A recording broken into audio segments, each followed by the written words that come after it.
हरिधन जेठ की दोपहरी में ऊख में पानी देकर आया और बाहर बैठा रहा। घर में से धुआं उठता नजर आता था। छन छन की आवाज़ भी आ रही थी। उसके दोनों साले उसके बाद आए और घर में चले गए। दोनों सालों के लड़के भी आए और उसी तरह अंदर दाखिल हो गए, पर हरिधन अंदर न जा सका। इधर 1 महीने से उसके साथ यहाँ जो बर्ताव हो रहा था और विशेषकर कल उसे जैसी फटकार सुननी पड़ी थी, वह उसके पाँव में बेड़ियाँ सी डाले हुए था। कल उसकी सासी ने तो कहा था, मेरा जी तुमसे भर गया, मैं तुम्हारी ज़िंदगी भर का ठेका लिए बैठी हूँ क्या। और सबसे बढ़कर अपनी स्त्री की निष्ठुरता ने उसके हृदय के टुकड़े टुकड़े कर दिए थे। वह बैठी यह फटकार सुनती रही, पर एक बार तो उसके मुंह से ना निकला, अम्मा तुम क्यों इनका अपमान कर रही हो। बैठी गटगट सुनती रही। शायद मेरी दुर्गति पर खुश हो रही थी। इस घर में वह कैसे जाए? क्या फिर वही गालियाँ खाने, वही फटकार सुनने के लिए? और आज इस घर में जीवन के 10 साल गुजर जाने पर यह हाल हो रहा है। मैं किसी से कम काम करता हूँ? दोनों साले मीठी नींद सो रहते हैं और मैं बैलों को सानी पानी देता हूँ, छाटी काटता हूँ। वहाँ सब लोग पल पल पर चिल्लम पीते हैं। मैं आंखें बंद किए अपने काम में लगा रहता हूँ। संध्या समय घर वाले गाने बजाने चले जाते हैं। मैं घड़ी रात गाय भैंसे दूहता रहता हूँ। उसका यह पुरस्कार मिल रहा है कि कोई खाने को भी नहीं पूछता, उल्टे गालियाँ मिलती हैं। उसकी स्त्री घर में से डोल लेकर निकली और बोली, ज़रा इसे कुएं से खींच लो, एक बूंद पानी नहीं है। हरिधन ने डोल लिया और कुएं से पानी भर लाया। उसे जोर की भूख लगी हुई थी। समझा अब खाने को बुलाने आवेगी, मगर स्त्री डोल लेकर अंदर गई तो वहीं की हो रही। हरिधन थका मांदा, क्षुधा से व्याकुल पड़ा पड़ा सो गया। सहसा उसकी स्त्री गुमानी ने आकर उसे जगाया। हरिधन ने पड़े पड़े कहा, क्या है, क्या पड़ा भी न रहने दोगी क्या? और पानी चाहिए। गुमानी कटु स्वर में बोली, गुर्राते क्या हो, खाने को तो बुलाने आई हूँ। हरिधन ने देखा उसके दोनों साले और बड़े साले के दोनों लड़के भोजन किए चले आ रहे थे। उसकी देह में आग लग गई। मेरी अब यह नौबत पहुंच गई कि इन लोगों के साथ बैठकर खा भी नहीं सकता। ये लोग मालिक हैं, मैं इनकी झूठी थाली चाटने वाला हूँ। मैं इनका कुत्ता हूँ जिसे खाने के बाद एक टुकड़ा रोटी डाल दी जाती है। यही घर है जहाँ आज से 10 साल पहले उसका कितना आदर सत्कार होता था। साले गुलाम बने रहते थे। सास मुँह जोहती रहती थी, स्त्री पूजा करती थी। तब उसके पास रुपए थे, जायदाद थी। अब वह दरिद्र है। उसकी सारी जायदाद को इन्हीं लोगों ने कूड़ा कर दिया। अब उसे रोटियों के भी लाले हैं। उसके जी में एक ज्वाला सी उठी कि इसी वक्त अंदर जाकर सास को और सालों को भिगो भिगो कर लगाए, पर जब्त करके रह गया।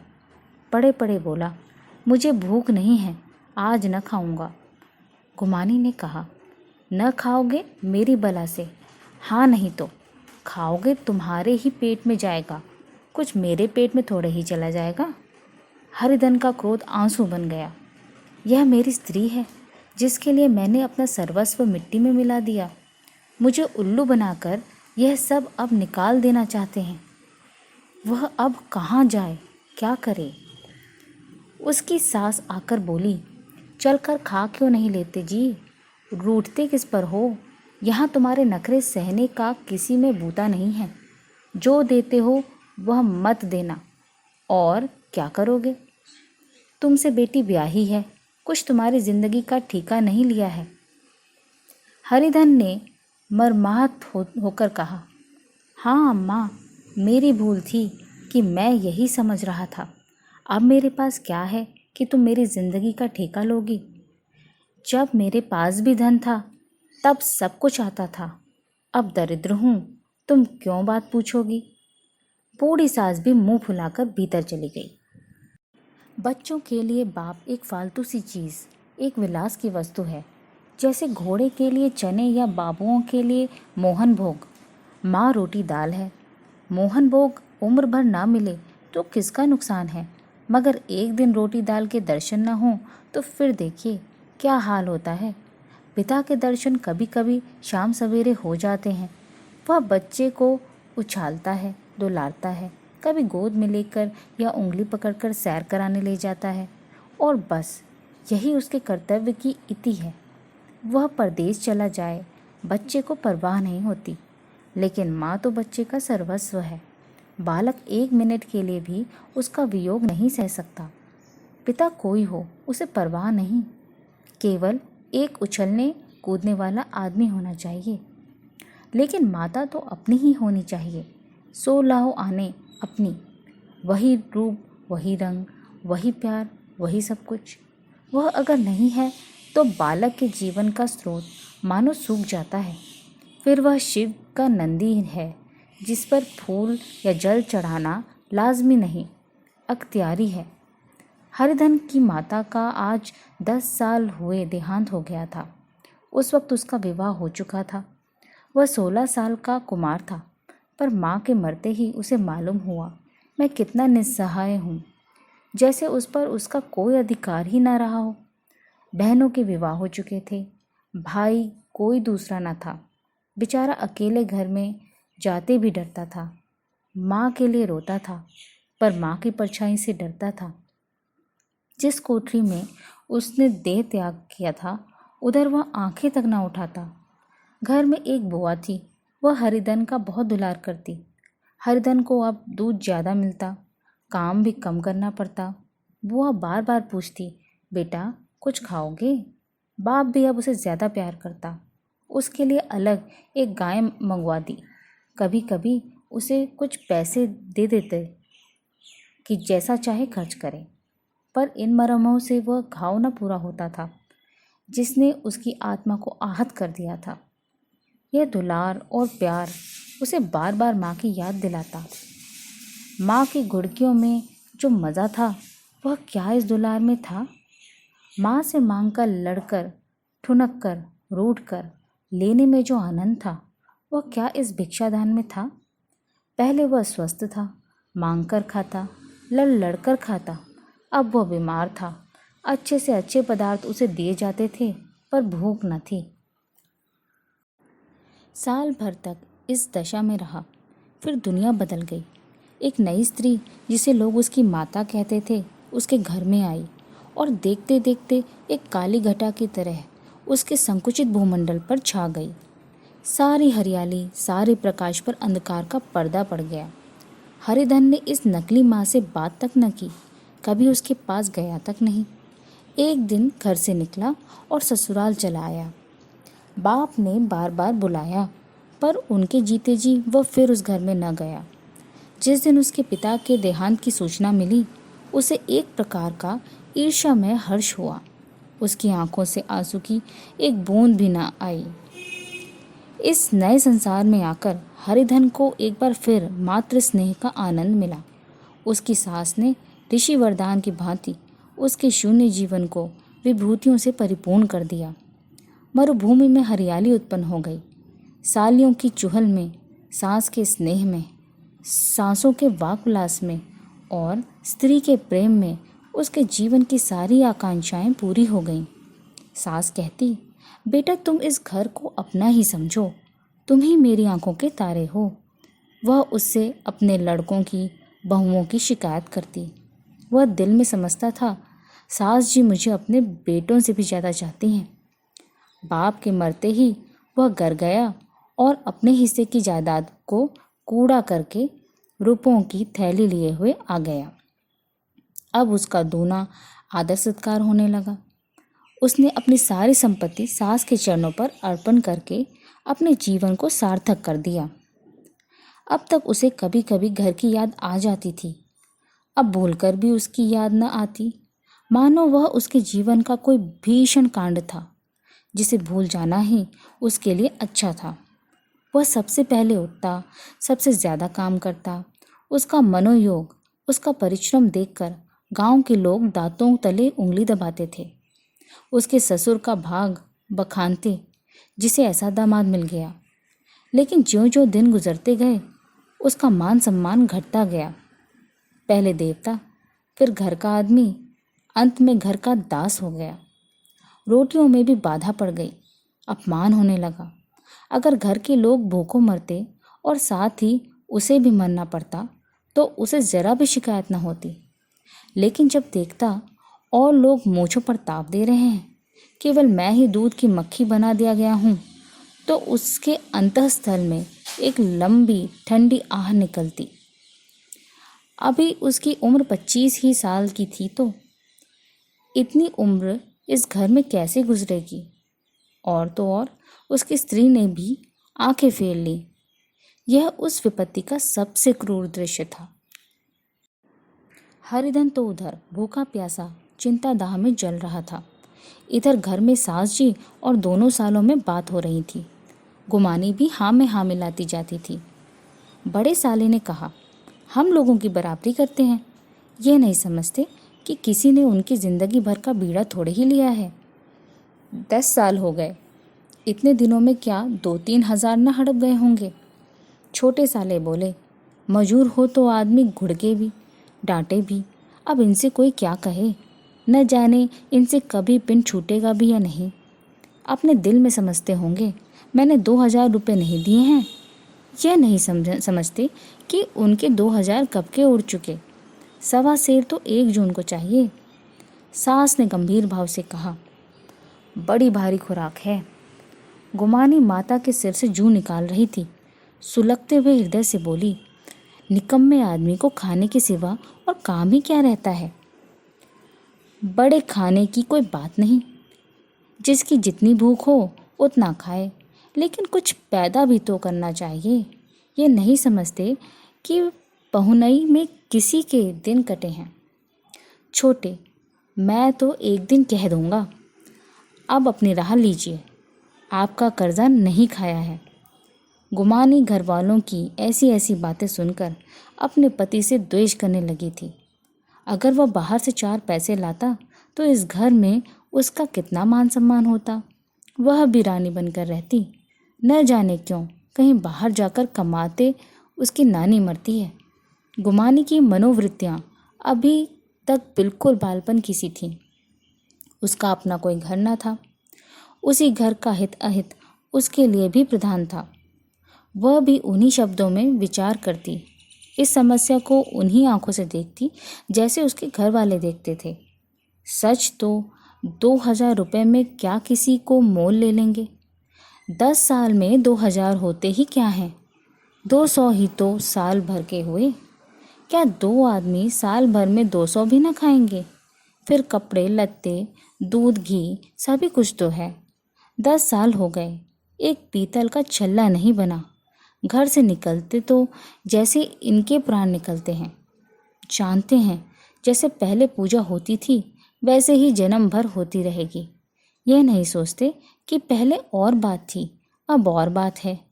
बहू तो पहले ससुराल जाती है तो उसका कितना महात्म होता है। उसकी डोली से उतरते ही बाजे बजते हैं। गांव मोहल्ले की औरतें उसका मुंह देखने आती हैं और रुपया देती हैं। महीनों उसे घर भर से अच्छा खाने को मिलता है, अच्छा पहनने को।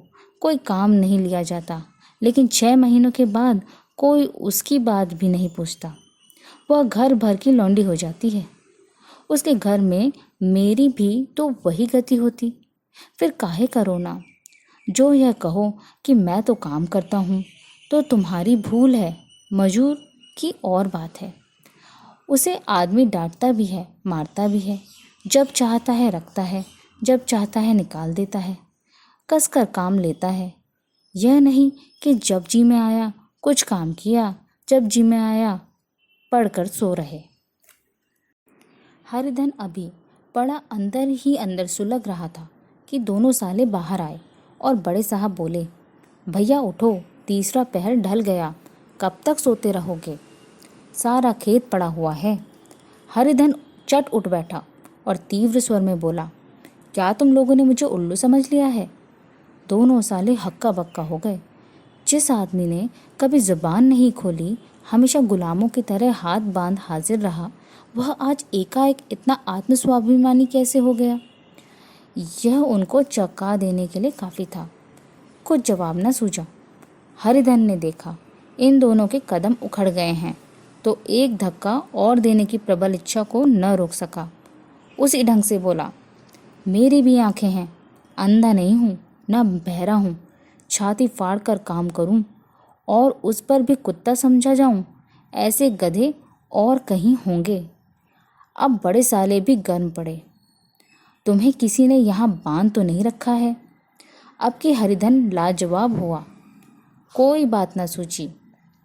बड़े ने फिर उसी ढंग से कहा, अगर तुम यह चाहो कि जन्म भर पाहुने बने रहो और तुम्हारा वैसा ही आदर सत्कार होता रहे, तो यह हमारे वश की बात नहीं है। हरिधन ने आंखें निकाल कर कहा, क्या मैं तुम लोगों में से कम काम करता हूँ? बड़े, यह कौन कहता है? हरिधन, तो तुम्हारे घर की नीति है कि जो सबसे ज़्यादा काम करे वही भूखों मारा जाए। बड़े, तुम खुद खाने नहीं गए, क्या कोई तुम्हारे मुंह में कौर डाल देगा? हरिधन ने ओठ चबाकर कहा, मैं खुद खाने नहीं गया, कहते तुम्हें लाज नहीं आती? नहीं आई थी बहन तुम्हें बुलाने। छोटे साले ने कहा, अम्मा भी तो आई थी, तुमने कह दिया मुझे भूख नहीं है तो क्या करती? सास भीतर से लपकी चली आ रही थी। यह बात सुनकर बोली, कितना कहकर हार गई, कोई उठे ना तो मैं क्या करूं?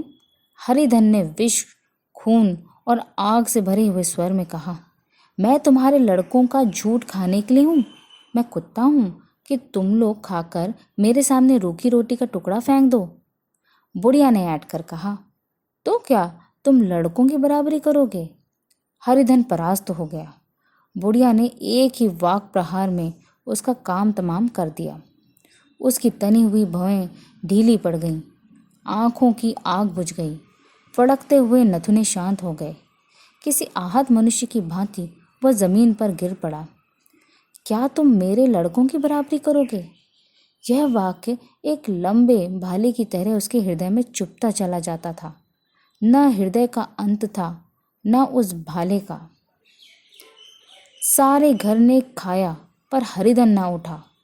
सास ने मनाया, सालियों ने मनाया, ससुर ने मनाया, दोनों साले मनाकर थक गए। हरिधन न उठा।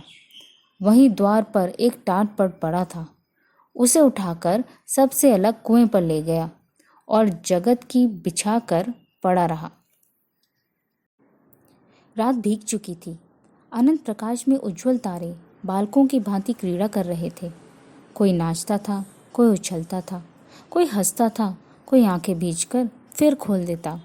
कोई साहसी बालक सपाट मारकर एक पल में उस विस्तृत क्षेत्र को पार कर लेता था और न जाने कहाँ छिप जाता था। हरिधन को अपना बचपन याद आया, जब वह भी इसी तरह क्रीड़ा करता था। उसकी बाल स्मृतियाँ उन्हीं चमकीले तारों की भांति प्रज्वलित हो गईं। वह अपना छोटा सा घर, वह आम के बाग जहाँ वह केरियाँ चुना करता था, वह मैदान जहाँ वह कबड्डी खेला करता था, सब उसे याद आने लगे। फिर अपनी स्नेहमयी माता की सदैव मूर्ति उसके सामने खड़ी हो गई। उन आँखों में कितनी करुणा थी, कितनी दया थी। उसे ऐसा जान पड़ा मानो माता आंखों में आंसू भरे उसे छाती से लगा लेने के लिए हाथ फैलाए उसकी ओर चली आ रही है। वह उस मधुर भावना में अपने को भूल गया। ऐसा जान पड़ा मानो माता ने उसे छाती से लगा लिया है और उसके सिर पर हाथ फेर रही है।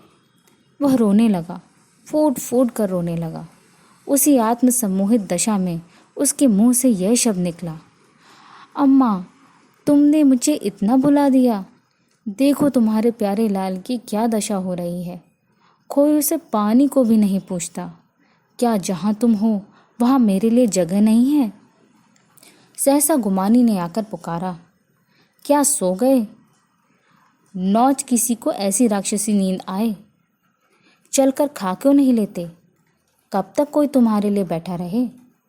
हरिधन उस कल्पना जगत से प्रत्यक्ष में आ गया। वही कुएं की जगत थी, वही फटा हुआ टाट, और गुमानी सामने खड़ी कह रही थी, कब तक कोई तुम्हारे लिए बैठा रहे? हरिधन उठ बैठा और मानो तलवार म्यान से निकाल कर बोला, भला तुम्हें मेरी सुध तो आई? मैंने तो कह दिया था मुझे भूख नहीं है। गुमानी, तो क्या दिन न खाओगे? अब इस घर का पानी भर न पीऊँगा। तुझे मेरे साथ चलना है या नहीं? दृढ़ संकल्प से भरे हुए उन शब्दों को सुनकर गुमानी सहम उठी। बोली, कहाँ जा रहे हो? हरिधन ने मानो नशे में कहा, तुझे इससे क्या मतलब? मेरे साथ चलेगी या नहीं? फिर पीछे से न कहना मुझसे कहा नहीं। गुमानी आपत्ति के भाव से बोली, तुम बताते क्यों नहीं कहाँ जा रहे हो? तो मेरे साथ चलेगी या नहीं? जब तक तुम बता ना दोगे मैं नहीं जाऊंगी। तो मालूम हो गया तू नहीं जाना चाहती। मुझे इतना ही पूछना था, नहीं अब तक मैं आधी दूर निकल गया होता। यह कहकर वह उठा और अपने घर की ओर चला। गुमानी पुकारती रही, सुन लो, पर उसने पीछे फिर कर न देखा। 30 मील की मंजिल हरिधन ने 5 घंटों में तय की। जब वह अपने गांव की अमराइयों के सामने पहुंचा तो उसकी मातृ भावना उषा की सुनहरी गोद में खेल रही थी। उन वृक्षों को देखकर उसका विवल हृदय नाचने लगा।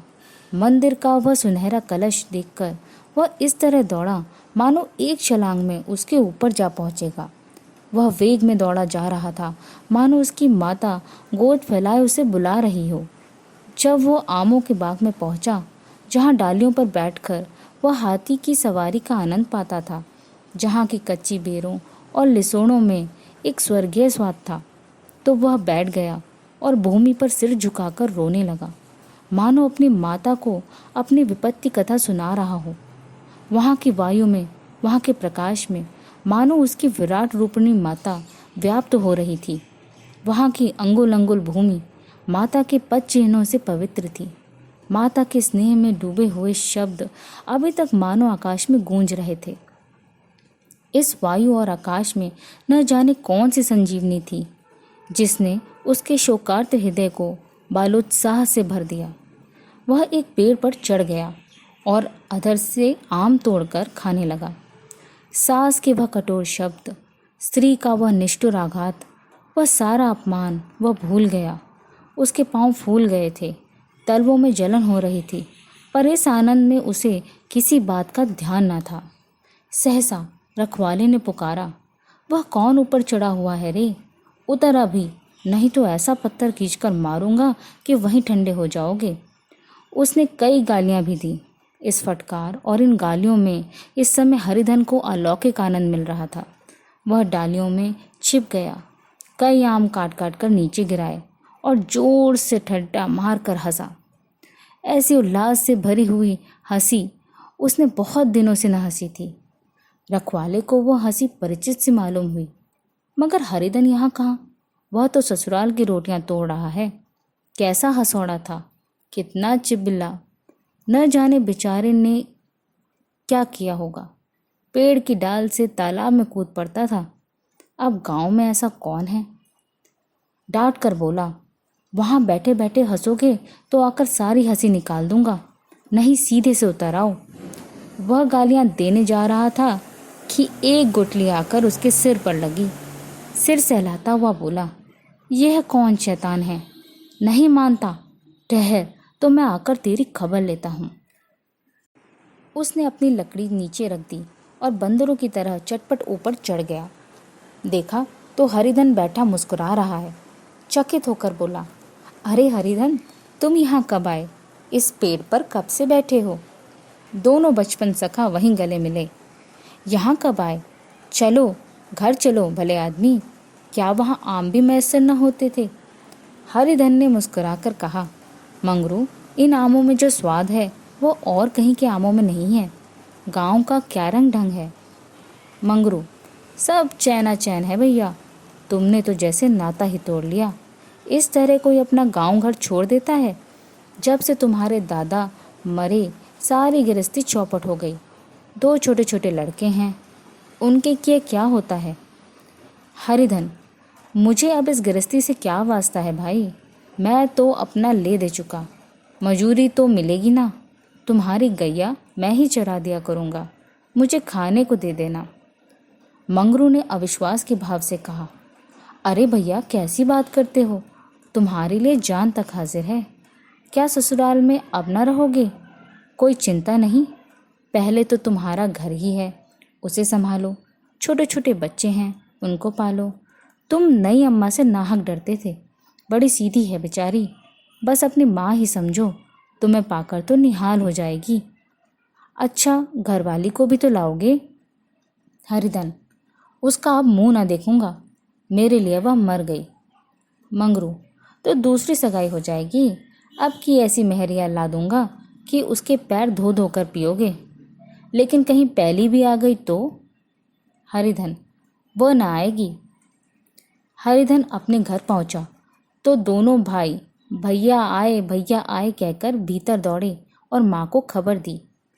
उस घर में कदम रखते ही हरिधन को ऐसी शांति महिमा का अनुभव हुआ, मानो वह अपनी माँ की गोद में बैठा हुआ है।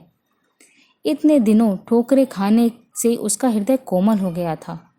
जहाँ पहले अभिमान था, आग्रह था, हेकड़ी थी, वहाँ अब निराशा थी, पराजय थी और याचना थी। बीमारी का जोर कम हो चला था। अब उस पर मामूली दवा भी असर कर सकती थी। किले की दीवारें छिद चुकी थीं। अब उसमें घुस जाना असह्य न था। वही घर जिससे वह एक दिन विरक्त हो गया था, अब गोद फैलाए उसे आश्रय देने को तैयार था। हरिधन का निवलंबन मन यह आश्रय पाकर मानो तृप्त हो गया। शाम को विमाता ने कहा, बेटा तुम घर आ गए, हमारे धन बाग। अब इन बच्चों को पालो। माँ का नाता न सही, बाप का नाता तो है ही। मुझे एक रोटी दे देना, खाकर एक कोने में पड़ी रहूंगी। तुम्हारी अम्मा से मेरा बहन का नाता है, उस नाते से भी तो तुम मेरे लड़के होते हो। हरिधन की मात्र विह्वल आँखों को विमाता के रूप में अपनी माता के दर्शन हुए। घर के एक एक कोने में मात्र स्मृतियों की छटा चांदनी की भांति छिटकी हुई थी। विमाता का प्रौढ़ मुखमंडल भी उसी छटा से रंजित था। दूसरे दिन हरिधन फिर कंधे पर हल रखकर खेत को चला। उसके मुख पर उल्लास था और आंखों में गर्व। वह अब किसी का आश्रित नहीं, आश्रयदाता था। किसी के द्वार का भिक्षुक नहीं, घर का रक्षक था। एक दिन उसने सुना गुमानी ने दूसरा घर कर लिया। माँ से बोला, तुमने सुना काकी, गुमानी ने घर कर लिया। काकी ने कहा, घर क्या कर लेगी, ठट्ठा है। बिरादरी में ऐसा अंधेर, पंचायत नहीं अदालत तो है। हरिधन ने कहा, नहीं काकी, बहुत अच्छा हुआ। ला महावीर जी को लड्डू चढ़ाऊं। मैं तो डर रहा था कहीं मेरे गले ना आ पड़े। भगवान ने मेरी सुन ली। मैं वहाँ से यही ठान कर चला था, अब उसका मुंह ना देखूंगा। आप सुन रहे थे बोलती किताब से प्रेमचंद की कहानी घर जमाई। ऐसी ही कुछ और कहानियों के साथ जल्द ही मिलेंगे। तब तक के लिए अलविदा।